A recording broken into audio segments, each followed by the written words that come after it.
Bonjour, dans ce mini tuto, je vais vous présenter comment mettre une icône sur une clé USB.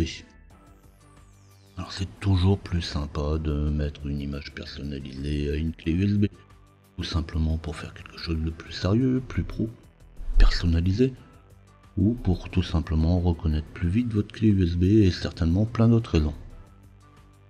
Alors avant de commencer, il va vous falloir une image ou une icône. Alors vous pouvez faire votre propre image, alors il existe des logiciels spécialisés là-dessus qui vont s'appeler des iconographes.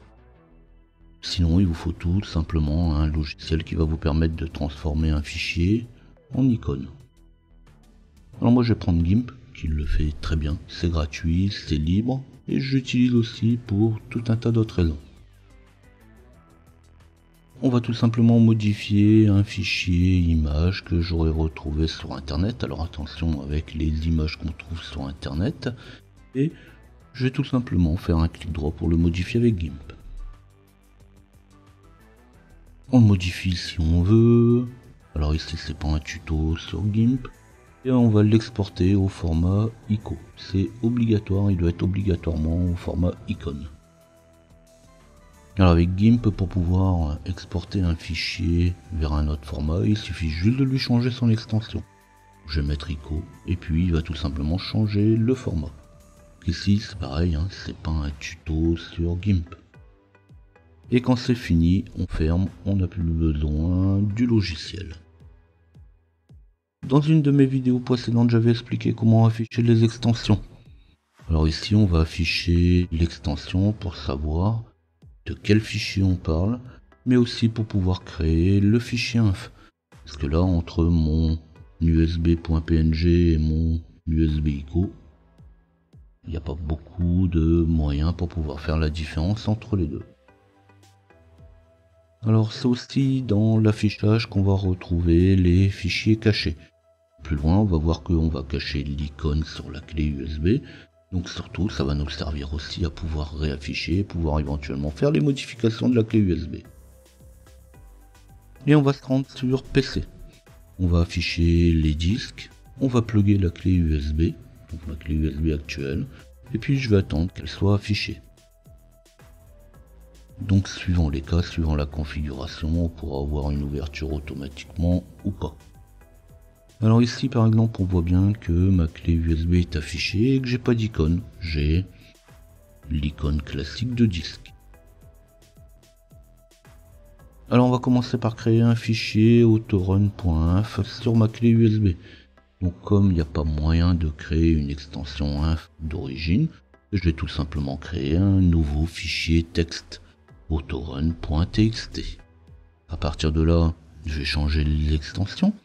Donc là aussi pourquoi on a affiché l'extension de mes fichiers. Quand je vais forcer l'extension inf, il va me demander de le convertir. Je vais avoir un avertissement disant que attention, si je change l'extension, je risque pas de pouvoir l'ouvrir. C'est pas grave. Et puis je vais le laisser en autorun.inf.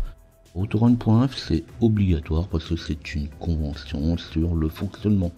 Il ouvre uniquement automatiquement les fichiers autorun.inf. Et à l'intérieur de notre fichier autorun.inf, que je vais ouvrir avec Notepad, avec Notepad++ ou tout traitement de texte que vous voulez, après ça dépend de vos habitudes, je vais mettre entre crochets autorun.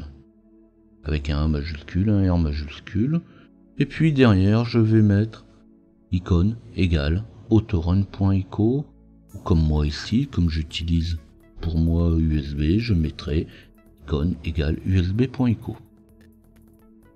On va mettre une deuxième ligne, label, donc là ça va être le nom de ma clé USB. Donc là vous pouvez mettre ce que vous voulez, le nom du logiciel à installer ou tout simplement le nom de la clé USB. Donc ça c'est le nom qui sera affiché quand vous allez plugger votre clé. Puis j'ajoute mon fichier icône, donc autorun.ico ou le fichier que vous voulez, donc pour moi usb.ico. Donc là en tout cas il faut que le nom corresponde à ce que vous avez mis dans le paramètre icône de votre fichier autorun.inf. Quand c'est fait, je vais sélectionner mes deux fichiers, je vais les masquer, tout simplement pour faire quelque chose de plus propre. Donc je vais aller dans les propriétés, je vais cocher cacher, et puis pour les afficher, donc si on veut les modifier plus tard, on devra revenir dans affichage pour afficher les fichiers cachés. Et il me reste plus qu'à essayer et vérifier effectivement si ce que je viens de faire fonctionne. Je vais éjecter ma clé USB ou tout simplement la déconnecter. Je vais la reconnecter et puis la clé USB va réapparaître après quelques secondes avec le nom que j'ai mis. Donc là c'était le label et puis l'icône qui correspond à l'icône que j'ai mis dans mon Autoro 9.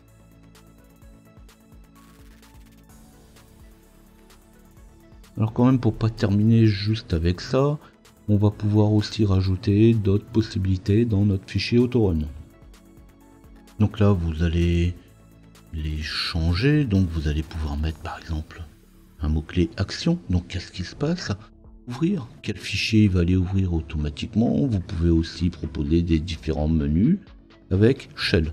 Donc tout ça vous allez le retrouver dans la description de la vidéo.